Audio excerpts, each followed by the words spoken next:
to get going here. We look back, to the classics of storytelling. We look back to the Greek myths and things. And so the first scene we've got for you today is from Orpheus, a sort of modern retelling of the story of Orpheus.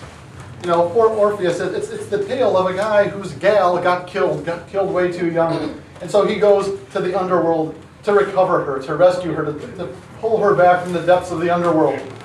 So the scene we've got for you is Orpheus in the underworld talking to the rulers thereof, trying to get his girl back. Hey, it's classic romance sort of stuff going on here.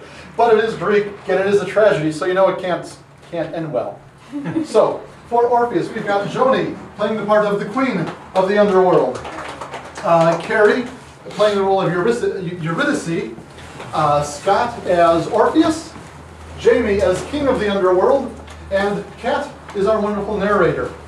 So, at this point, I'd say scoot over just a little bit, guys. Cool.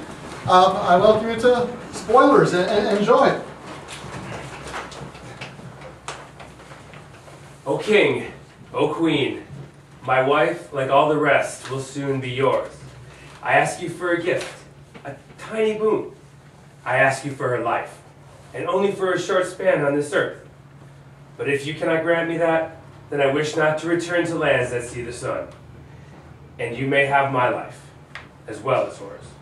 Thou hast made the Furies weep, Orpheus. This is unheard of. A nice offer, but pointless. Thou dost not belong here, mortal. Give me my bride, and I will leave this place. Thou hast made the Furies cry, Orpheus.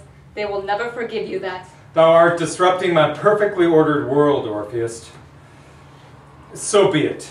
But there are conditions. There are rules. There are always rules. Leave the underworld by way they came to it. There is a path that leads upwards. Follow that path. Do not deviate from it. Now leave. Go thy back to the world above, and you and Eurydice shall follow thee as thy shadow. But halt not, speak not, turn not, to look behind thee, till both have left our kingdom and gained the upper air of your native Thrace. And then, and only then, shall she be thine. Do not look back. But Thrace is hundreds of leagues away. No, all lands are above the underworld.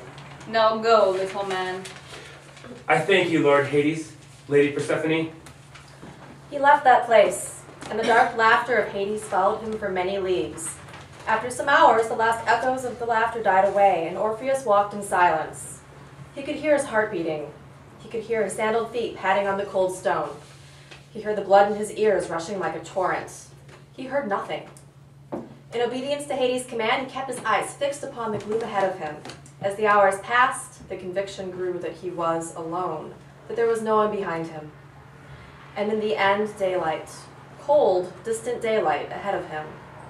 Alone. He knew he was alone. He was the butt of Hades' joke, and he looked back. Orpheus? My love? Eurydice! No! No! And that's our first scene.